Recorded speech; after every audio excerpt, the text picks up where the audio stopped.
Hello and welcome to another edition of the Old Grey Mayors. I'm very pleased to welcome today's guest.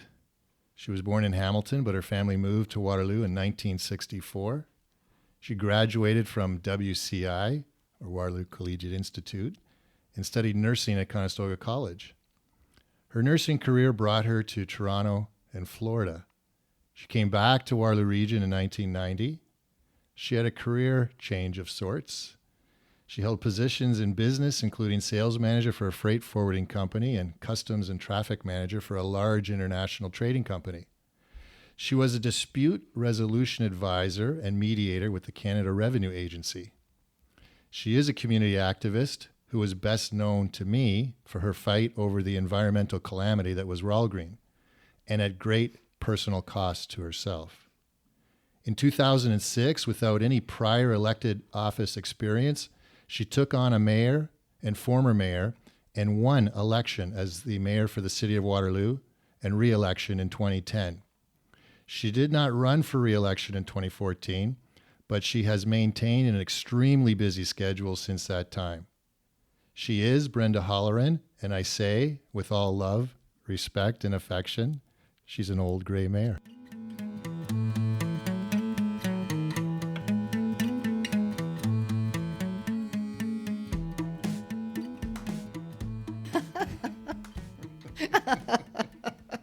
I like that.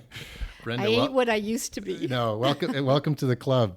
Thank you. So, Brenda, I've had a few people on now, and one of the things that I found very interesting is, and as you know, as mayor, your schedule is packed. Mm-hmm. It's a 24/7 job. As you know. Yeah, 24/7. Well, I kind of cheated a bit. I didn't go to near the number of events that you would have gone to, being out in North Dumfries. But for the other prior mayors that I've had on the show, their agenda has cleared up considerably, but they've not replaced it with much. Mm-hmm. Tell us some of the things that you're involved with these days, because I know it's a lot of stuff. Well, I've always been the type of person who likes to be busy and likes to do things. So that's part of my nature. And when I stepped down from being the mayor, I went took a vacation to Mexico. So I saw the big chain of office put on Dave Jaworski. The next day I flew out to Mexico and I sat on a beach and I was actually stunned that my life had changed so drastically because the emails suddenly stopped and the phone calls. Yes. And I thought, how do I reinvent myself now? What is next? Where's the next stop in my journey, step in my journey? So I took a position working with Michael Weckerly and became the CEO of the Waterloo Innovation Network for about a year and a half. That was quite an interesting experience, and but I felt compelled to move on. I think most people working with him would say it's an interesting experience. That's the best way to put it. And there's, it was great, and there was a lot of fun to it, but it just wasn't the right fit for me. Sure. So I decided it was time to just do my own thing, and I created my own little consulting business where I've been doing executive and leadership coaching. I work with people on their conflict management skills. I do a lot of things through it. Do some municipal work for consultants, but it's always been my goal to continue to work and give back to the community and to work with business. So I love that economic entrepreneurship. Yeah, so you're Innovate. I don't know the proper term. The company, you're chair of Startup. So I'm the chair of the board of Startup Canada, and it's a national organization helping entrepreneurs and startups across Canada. And it's really exciting because we're dealing with mom and pop organizations who are starting with $5 and a dream, and hopefully they'll become the next big thing. And I think it's great. You're filling a gap in what is out there for services available to people like that. But some of the social agency groups you're active with. Yes. Tell us about some of that work that you're doing. Yes, so right now I'm on the board of directors of the Sexual Assault Support Center of Waterloo Region. I do a lot of supportive work for the Waterloo Crisis Services, like the Anselma House, so the women's shelter. I work with that group. I am on the board of directors of One Roof, which is the organization helping homeless youth, and we have a lot of homeless youth issues in this community that we're struggling to get the community to address. I was on the board of supportive housing in Waterloo for about 7 years. I recently stepped down. I'm the president of the Rotary Club of Waterloo, which I get great joy out of. So I kind of just I sometimes have to remember other things, and I know that sounds horrible, but whenever I get a call and whenever anybody asks me, I always say yes, because when I went through really challenging, difficult times in my life, which we might address, people stepped up to help me. Right. And I always feel if people weren't there for me, what would have happened? And that I now am in a position that I can do something to help someone that's else. fantastic. They always say if you want to know how to manage your time, ask a busy person. It's wonderful. Right. Yeah. Now, one last thing I just want to touch on before we move on. You're also a wedding officiant. Yes. I can marry you, Rob. We can renew.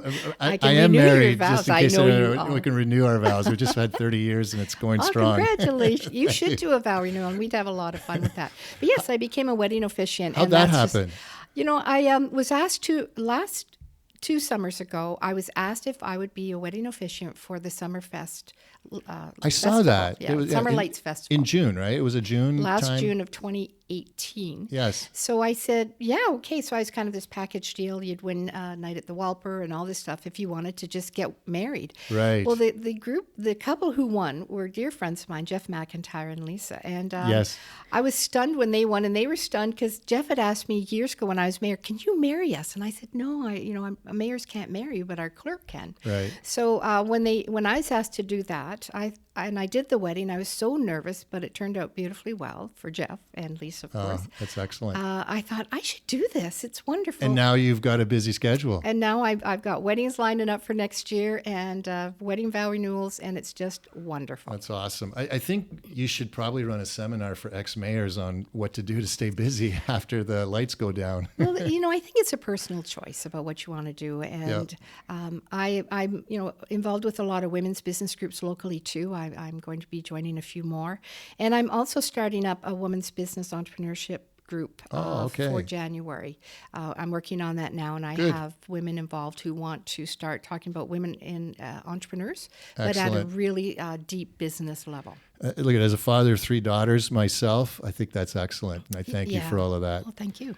But let's talk about, as I said in the intro, I knew you or of you through Ralgreen. Is it Ralgreen Crescent? Ralgreen Crescent. Ralgreen Crescent. And Kitchener. that's the Sid McLennan Park, also known as Mount Trashmore to some people. No, it's further. No, a lot of people thought it was Mount Trashmore.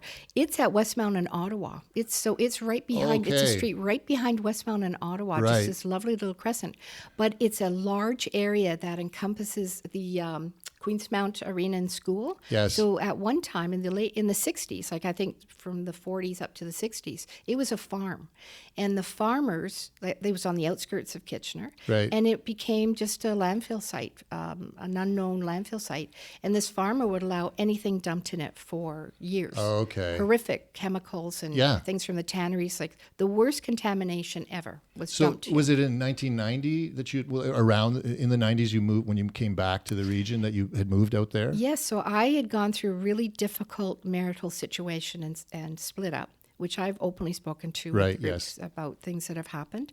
And so I had to get back on my feet financially, and I bought this lovely little townhouse in Kitchener. Yep. And I know it sounds crazy, but people from KW understand that when you live in Waterloo and move to Kitchener, you just feel weird. I think it goes both ways, but I understand. I'm a Waterloo boy myself. Yeah, so it's from Kitchener, Waterloo. I don't know what it is, but we just have this thing.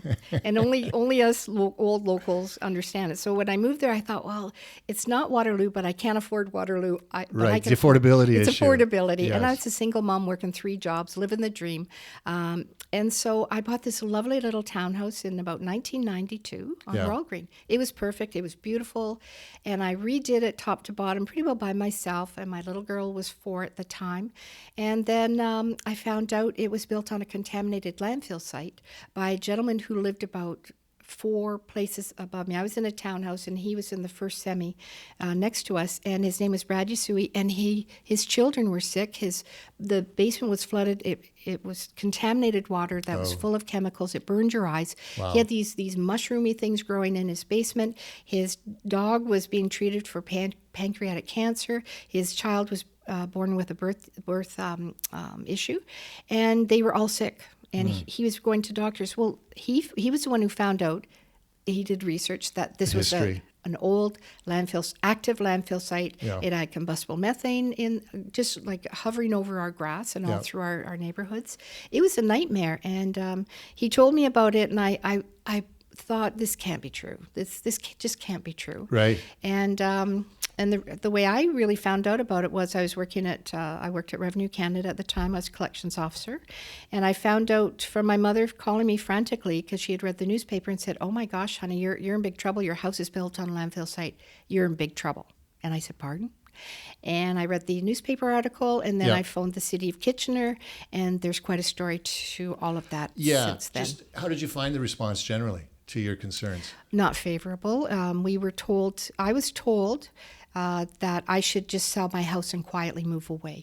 And That was the advice you were given. that was the advice I was given by a person at City Hall, and I sat there numb. That's when I knew I was in really big trouble, and because they said, if you just be quiet, we'll just settle this quietly, Yeah. and just move away. Obviously, you weren't quiet. No. Tell And us, just give us a little synopsis. You on know, that. Rob, it would have been easier to just sell it, move away, but Sure. there are things about integrity and morals and values. There are times when we have to draw a line. Yes, there Right? are. And I struggled with that but it just enraged me that I was being treated as the bad person, that it was me personally who dumped the toxic chemicals there, and my neighbors were. We were treated it was difficult. Yeah. Like we were the criminals and bad guys. And Is that how the local government made you feel? Yes, it was. Yeah, I mean that informs a lot of what we're going to talk about later. But Yes. So how did you end up dealing with that? You formed a group? We did, yeah. So we eventually formed the Ralgreen Homeowners Association, and 42 families were involved. We launched a $65 million lawsuit against the City of Kitchener after about a year of just going back and forth and a lot of just mamby-pamby stuff. It's not, you know what, lawsuits are not easy. And No, as you as know, you you would had know. as I know. And, but, I can say it because I'm doing it with it every day. But Yeah. when people like yourself start out, that seems to be the right way to go. You've got a group of people, you all contribute to the fund. Yes. You hire a lawyer. Yes. And start to move on. But litigation takes a long time. It did. It's a war of attrition. Yeah. And you're not the well-financed part of this. No. This litigation. No. And also, too, we won't talk about that, but you ran into a few matters when you took over as mayor with litigation that had to be dealt with. Yes. But I guess Yes. the one nice thing for you is you had that experience as a mediator, I dispute did. resolution person. Which, Well, I wasn't that then. I was a collections officer. Right. So what was really interesting to me is that I wasn't intimidated by government or people's titles Yes. or anything, whereas my neighbors were. Yes. So that kind of propelled me to become more the spokesperson, the leader. And I had to present in front of Kitchener City Council. Yes. I was just, again, I was a mom. I had 3 jobs. I was just put into a situation not of my own doing. My home was under attack. My daughter and I were under attack. Yeah. And when you are a person, the system can't beat you when it's your heart and your soul and your home and your child. And a system doesn't understand. Well, the fight goes on, but it's not always successful for people. It is not. Okay, And so it I wasn't appreciate for what you're me. saying. Yeah. The heart and the intention are good. Yes. But the fundamental realities make it difficult. They're and sometimes harsh. you have to then find, as you later learned as a mediator, Yeah. adjudicator, you have to find a practical solution Yes. forward. So in this case, and I used to see this when people, like in North Dumfries Township, gravel pits were a big issue. And issue. for a long period of time, people would say, well, we got to rally around this and get together and start to collect some money. But after a while, the money runs dry. Yes. And, you're fighting against well-financed corporations. The municipality is not necessarily going to jump into the area because they don't have the funds to. That's right. And they're in between. It's a hard place They're in to between. be. Who's the at-fault party? Now, in Yes. your case, one might say the city because they didn't properly because they're doing the zoning and planning and everything else. Yeah, and the building permits. Yeah, and which they're listed authorizing. garbage. Yeah. Yes. But there was another aspect to this. The Canada Mortgage and Housing Corporation had written a study listing Ralgreen as one of the most contaminated areas in southwestern Ontario. Right. So when we applied for our mortgages and we were approved, they knew that. So they were also a big implicated party in this. How did the litigation end up? Well, it ended up really well for 24 families who got bought out. And the night that we finally, everything was settled, I sat there like a kid, it's Christmas and Santa's coming, and my daughter was beside me, and they stopped reading off the houses that were being bought out, and I wasn't one of them. Oh. And I was about 100 meters from ground zero, and my house was in garbage and sinking. And we had found... part of the deal was that as they were cleaning the site, because they agreed to tear down houses and clean all the contamination, as they found contamination, they were supposed to tear down houses and buy them out. Well, they found contamination right up to my little fence. Yes. And there's all garbage sticking out. There's coal tar, and they covered the dig up and said everything's fine. Wow. But I had no more funds to fight it, and I was on my own. Yeah. So I didn't get bought out, and it was a nightmare. I had already had to abandon my house because my daughter was having very severe health issues. Yes. And the person beside me had died of cancer, and a 12-year-old across the street had died of cancer. So I left my home in a panic and moved back to my mom and dad's in Waterloo, and the house was empty, and I had to deal with the bank on an unpaid mortgage. What ended up happening was the TD Bank, who, I was asked to sign a non-disclosure, but I refused. Don't disclose. Well, okay. I refused, and I said, send me to jail. I'm never going to, I will tell the truth. And they didn't know what to do with me. It's quite a story. So I ended up they took my house under power of sale, and they sued me for my mortgage. So I countersued them. I sued the City of Kitchener, and I sued the Canada Mortgage and Housing Corporation by myself. Good for you. It was, tough, though. Oh, I know. It was horrible. I was this little flea against. And they all wanted to make an example of me, and I would just say to them, send me to jail. You're not getting my... So it ended up that I became the mayor of Waterloo. No. How did the lawsuit end? I was in litigation when I became the mayor. Oh, okay. So I had a lawyer. The lawyer who won our case, he felt very sorry for me, and he did a lot of help for me for a very reduced price, because I was really I was in big trouble, and they were trying to everybody's trying to garnish my wages, but I worked for Revenue Canada, and they refused to follow the garnishee. They supported me, which was wonderful. Wow. There's a big story. We were on Fifth Estate several times. I've been in Châtelet magazine, and all I wanted to do is raise my daughter and just have a happy little life. I wasn't wanting this, but it came, it happened, and it propelled me to what ended, Brenda Halloran, the mayor. the fighter. Not even the mayor, the fighter. Oh, boy. But you know what? First off, just stepping back, the initial resolution was not great for you, but at least it helped 24 families, for sure. right? Yes. Which was significant. It truly was. And I was thrilled for them. Yeah. I mean, and they felt horrible. And I said to them, you have to take this. It's your children. That was part of a mediated compromise. It was. Yeah. And a lot of litigation ends up that way. Yes. And so people have to understand. I mean, you start the process. Yep. You can fight the battle in court if you want, but there's huge risk there. Yes. It would have lasted for another couple of years easily. We'd still be in it probably. Honestly. Good chance, especially with commercial type litigation, especially this sort of litigation.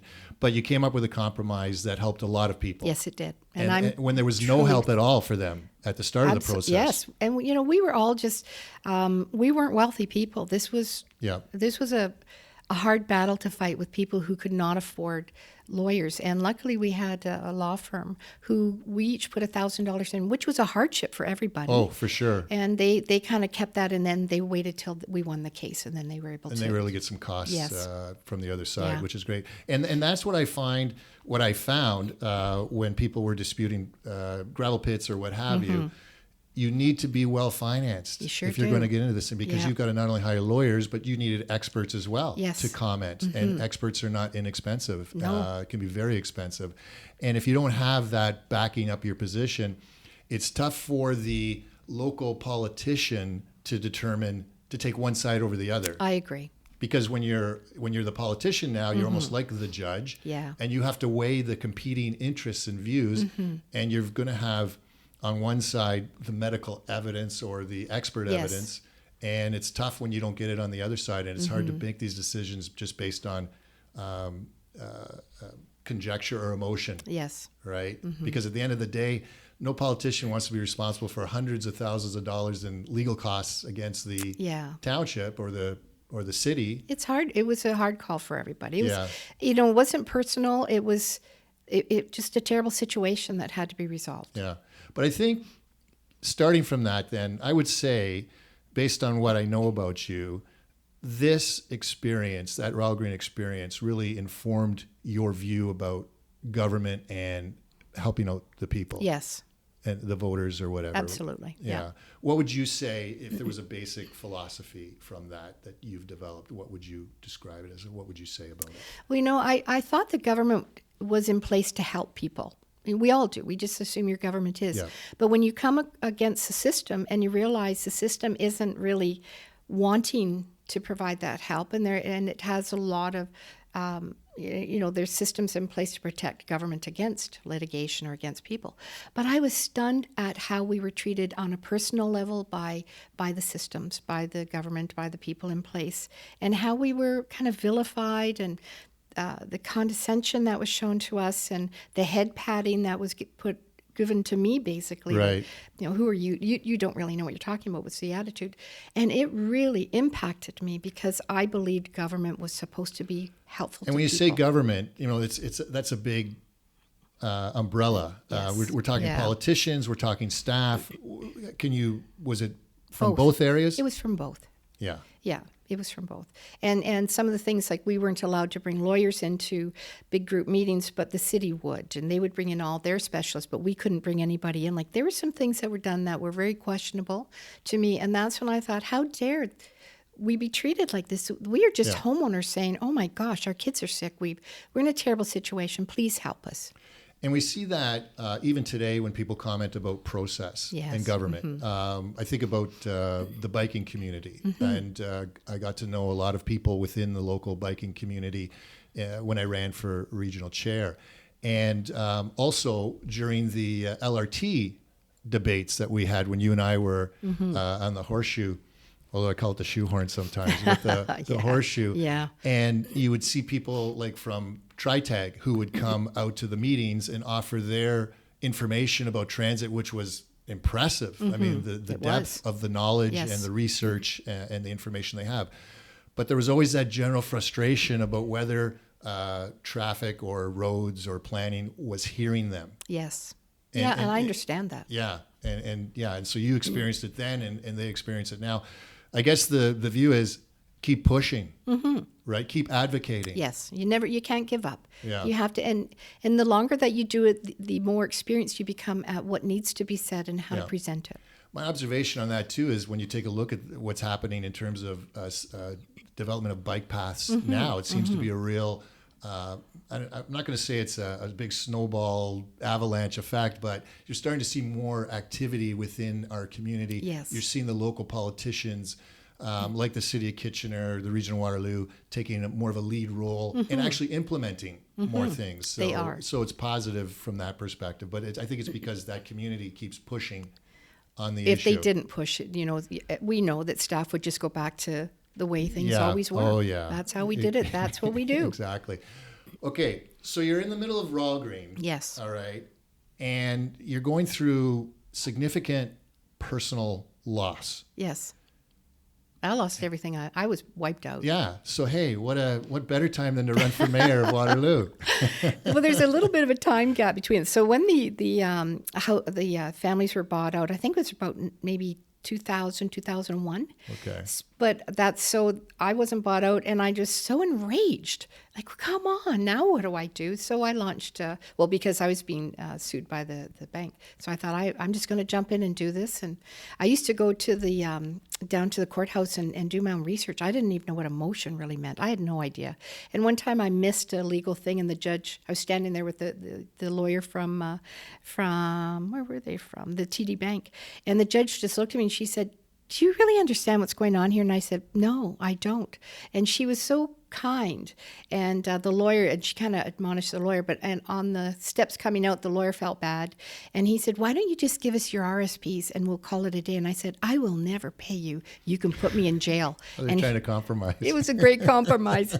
But I was in that situation. So in 2006, I was in a situation, like my daughter was 17, and I was with my husband, and life was stabilized, and it was municipal election, and I was having lunch with Catherine Fife and Jeanette Lafreniere, and we were talking about it, and I said, well, maybe I should run for council because I really knew that I would do something.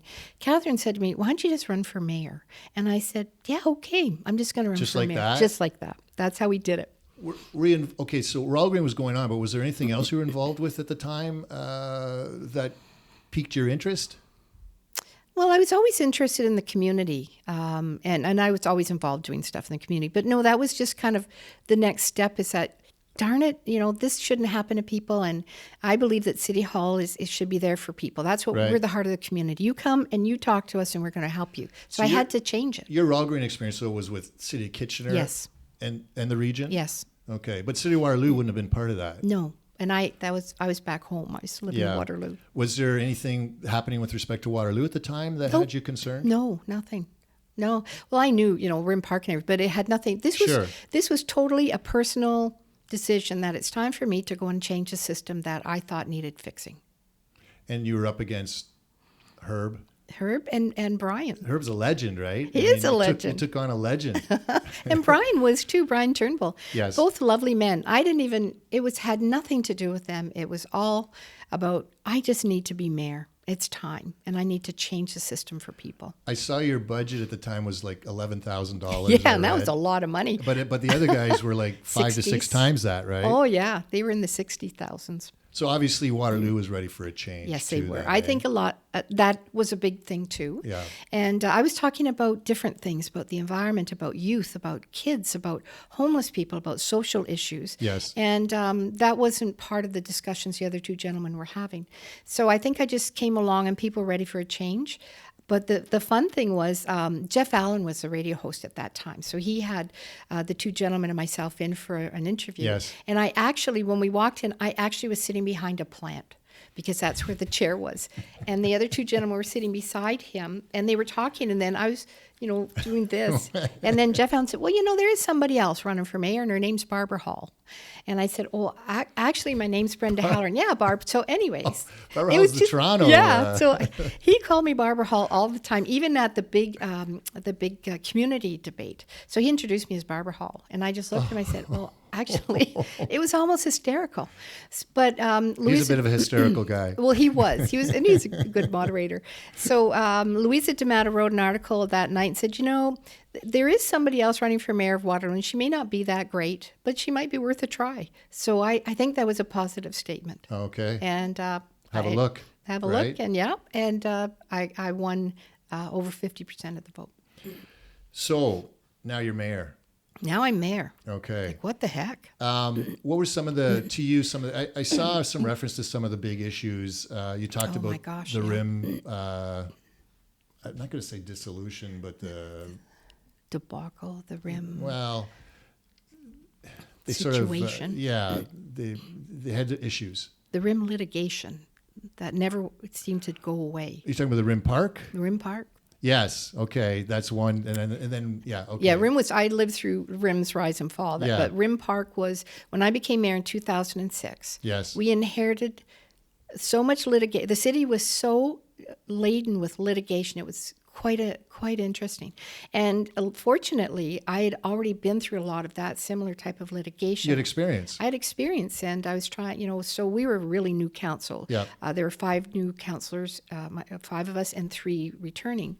So we were quite new at a lot of it, and I had the experience, the unfortunate experience of that type of litigation. You know what? Unfortunate for sure, but here you are now with that experience, and you understand the court process, Yes. and you understand. Look, are we going to fight this thing forever and keep racking up costs, or are we just going to come to some resolution on Yeah, this so thing? at that, I came from being a federal government Yeah. mediator and that. So that was very helpful.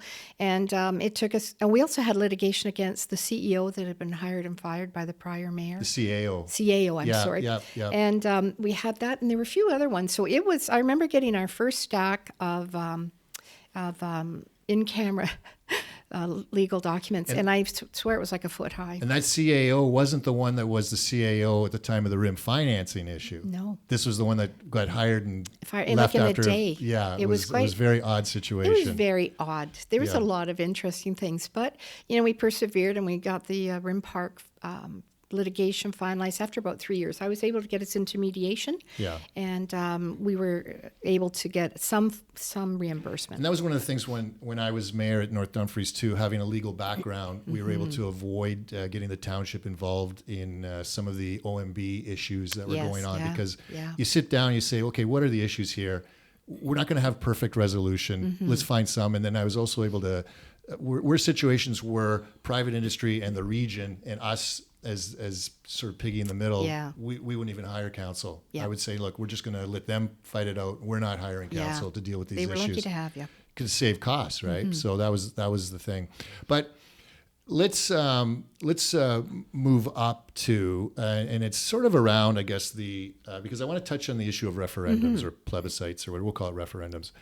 And I thought it would be an interesting thing to talk about with you, because you went through a couple of them, and I didn't realize that the two were at the same time, because we always forget Yeah. about the fluoride and the amalgamation discussion Yep. referendum. And this was in the 2010 It was election. a 2010 election. Yeah, 2010 election.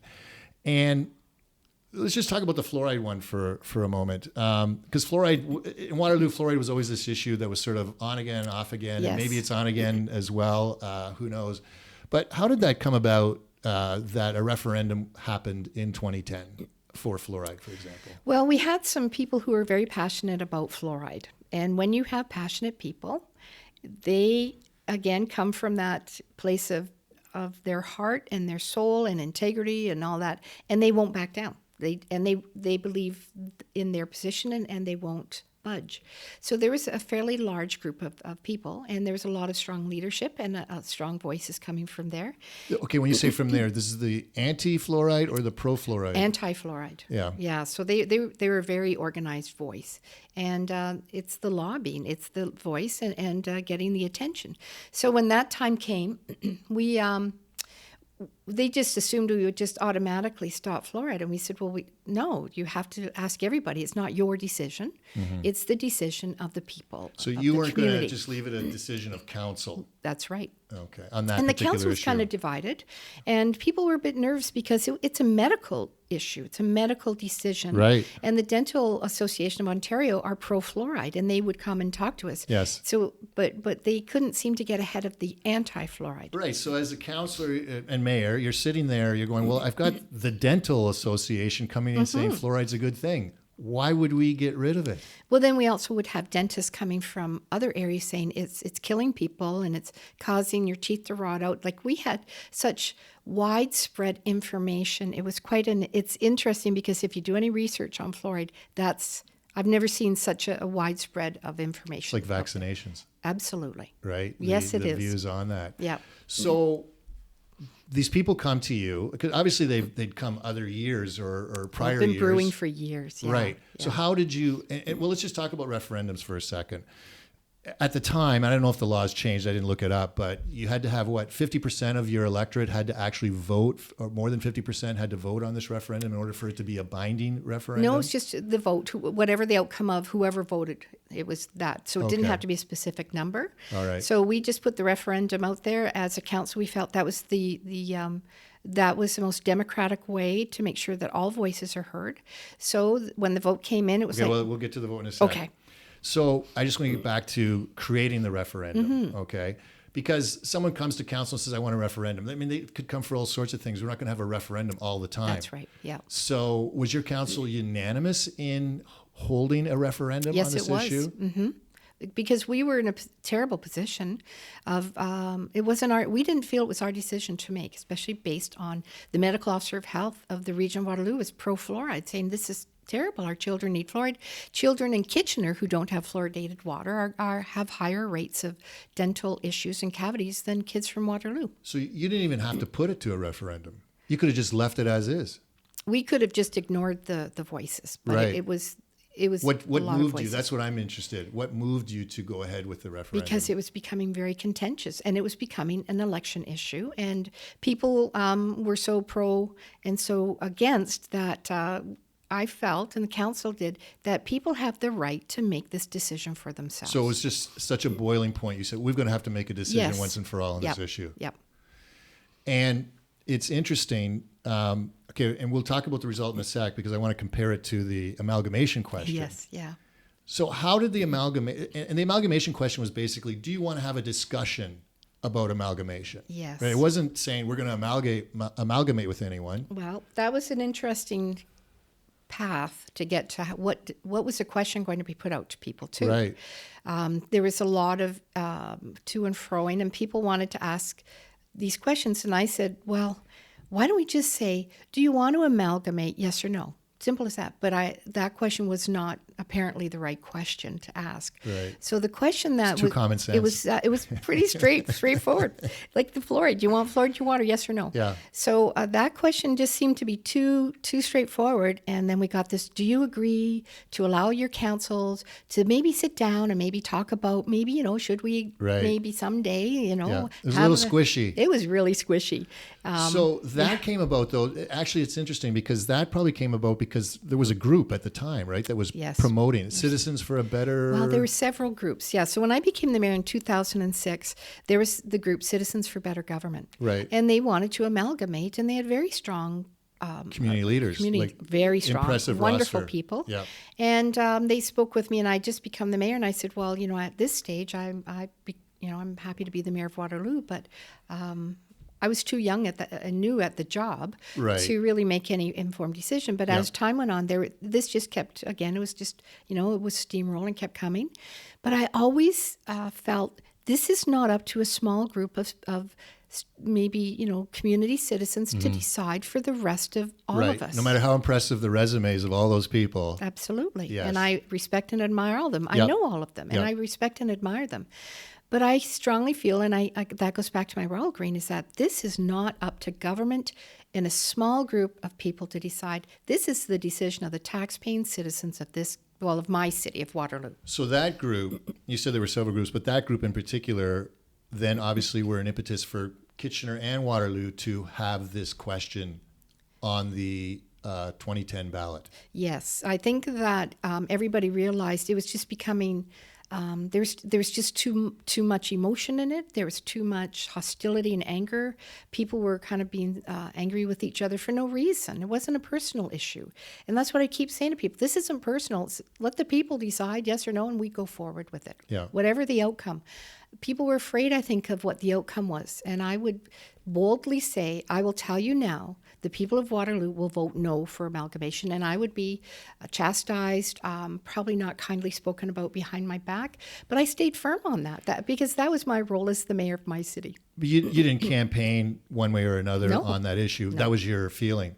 Mm-hmm. Now, I'm going to guess that you didn't predict the fluoride vote. No. That you expected it to go the other way. I did. I know. That was a shock. And that's a voice of the people, right? Yeah. Shocking as it was. So it's interesting. I was taking a look. I pulled up the numbers from those two votes. Yeah. And a couple things were interesting. First of all, on the fluoride vote, it was approximately 30,720 people voted.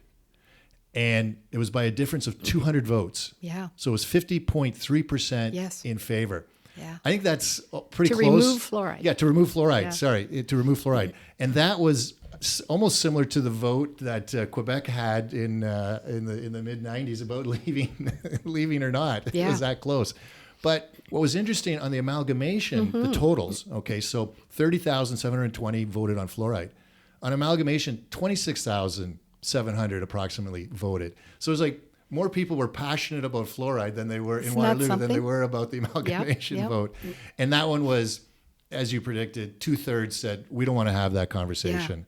And 1/3 did. And in Kitchener, it was the opposite. Absolute opposite. 2/3 wanted to have that Yep. conversation. Isn't that something? Yeah, so that was very interesting. And just as a quick aside, when I was elected in 2010, Herb App got together with, because we used to get together with the regional, the township mayors would get together, and Herb App wanted to have us pass a resolution saying we would not agree to amalgamation.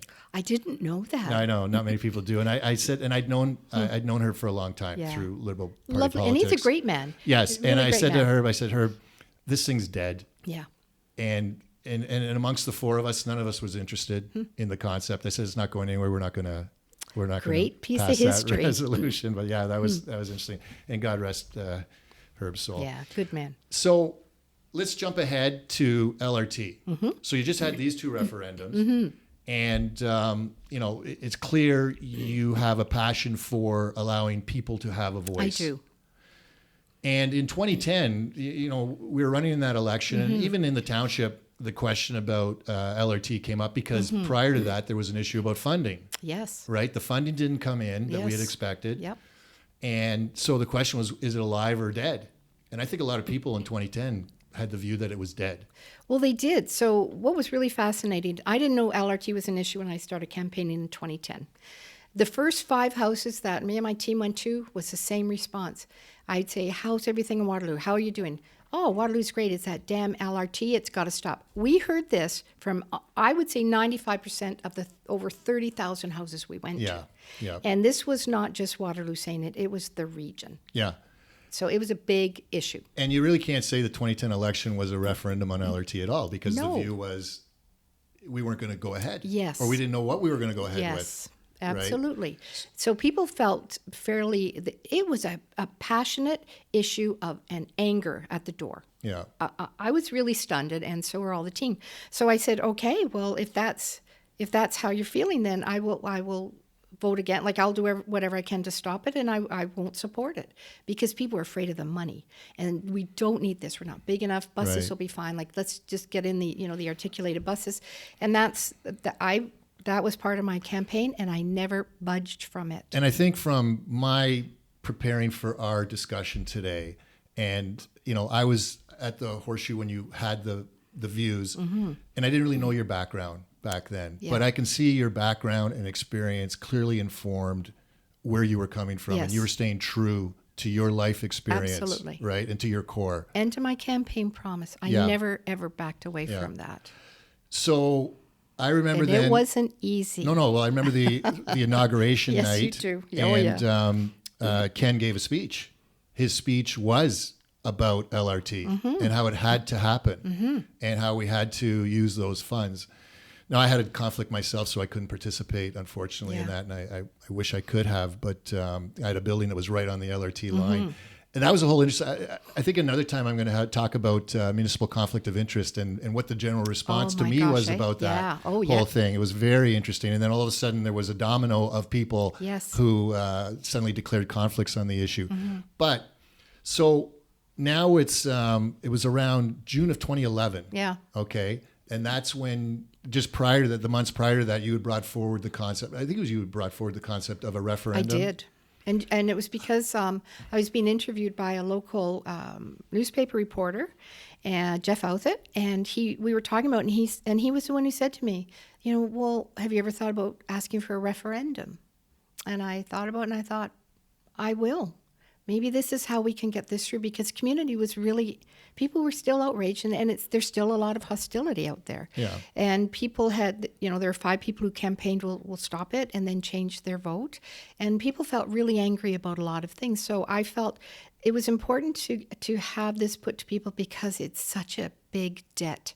And we're looking at now the rates coming out of the region, and all this has to be paid for. Well, again, your experience, your Waterloo and the Rim debt. The Rim Park debt, right? Had a lot to do with it. Yeah. So you've got a lot. There's a lot of things here that are informing the foundation of your view about this.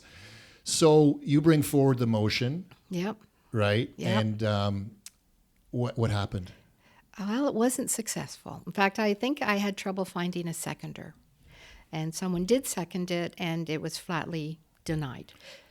And what was interesting was prior to that June vote by the region, there was actually a poll that come out by Ipsos Reid Yes. about strong support Yes. for a referendum. 83% wanted a referendum. Yeah. 83%. And we ignored those people. Yeah. So Yeah. that was very interesting. It was. I understand how they felt. And I just was so, I didn't feel defeated. I just felt really angry and really disappointed that the politicians in this community are afraid of the people's voices. And Yeah. because we knew you knew if there was a referendum, it would have been no, stop this. Now, there's some people who'll say a referendum's not the best way to deal with these sorts of I got issues. that criticism. Yeah. Yeah. And what do you say to that? I think that you're basing that on your own fears of what the outcome's going to be. If you believe in democracy and you believe in people's right to have an informed voice, and you invite them to come to all these discussions, you invite them to all these open houses, and you don't listen to them anyway, that's how people feel now. The cynicism is large. But I think to people who refuse to listen to the voices of the citizens, you got to wonder why you're sitting in that chair. And that was your view when you were fighting Ralgreen. Absolutely. Yeah. A Brenda? hard view. Brenda, you know what? What? You were the people's mayor. I did my best. And I'm going to end our talk on that point. And I just want to say I really enjoyed our conversation I did today. too, Rob. Thank you. And we'll have you back another time. Love to. Thanks. Thank you. So I just want to thank the listeners for tuning in for another episode of The Old Grey Mayors. And if you have any thoughts or suggestions for anyone in the community, mayor, ex-mayor or not, who you think might be someone of interest to interview and hear about on this podcast, reach out to me, and I'll be happy to see if we can arrange that. All the best. Take care.